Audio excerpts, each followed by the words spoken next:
Okay, so this was the last little bit that I had on like the process of dying and what happens. And this was just an interesting one because we've talked about death on the podcast, and I have this fear of not being around in some way. I want to make an impact while I'm here.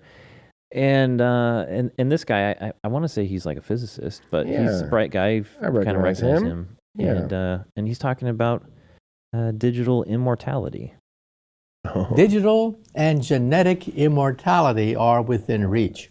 Already in Silicon Valley, there are companies which, for a price, will digitize everything known about you. Your credit card transactions, your emails, Instagrams, everything known about you can be digitized. And we have something called the Connectome Project, which will map the pathways of the entire human brain. All your memories, all your quirks, personalities, everything digitized.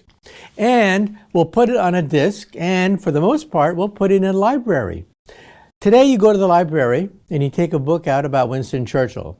In the future, you'll go to the library and talk to Winston Churchill because all his speeches, his mannerisms, his memories, his letters have been digitized. I would love to talk to Einstein.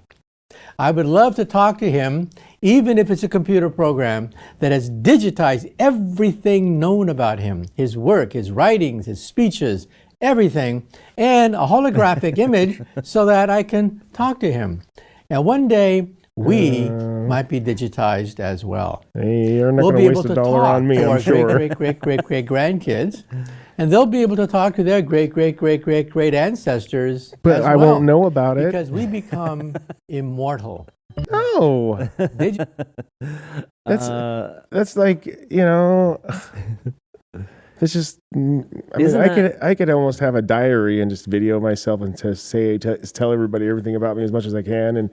And the difference is the interaction potential, because if it's some digitized version of you that has all of your neural pathways mapped out, and there's some super intelligent computer can basically mimic consciousness, then the interaction is going to be a lot different. I think there are some movies that touch on this, but it's still just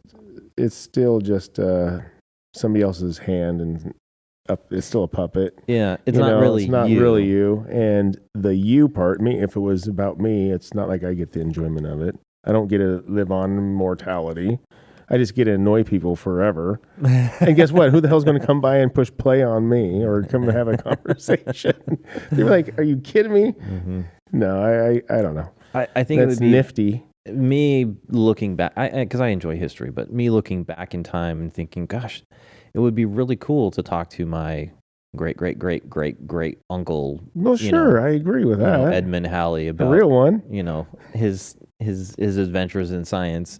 But I just think, to your point, then it's not really you. You've gone on and died, and someone just reanimated a separate consciousness or a separate version of you. It's really not you anymore.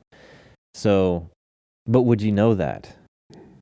If they reanimated your consciousness, you wouldn't even know that it wasn't you. Well, the thing is if people go, if nobody comes by, what do you do if nobody comes around and talks to you? Oh, you're worried about being lonely, and well, then you're sitting there like, oh, they brought me back, and nobody was fucking saying anything. Next thing I don't need to be digitized. And did you get that I was depressed? Huh? Did you get that in there? Oh, yeah, you brought that back too, didn't you? Thanks. So funny. Yeah. Nope. Time to put Dave back on the shelf. Yep. Shut it down. Thanks for listening to the shortened version of our show. If you want to catch the full audio episode, you can find it here or wherever you find your podcast. But if you want to see the full version in video format, you can catch us on YouTube, Rumble, and now on Spotify.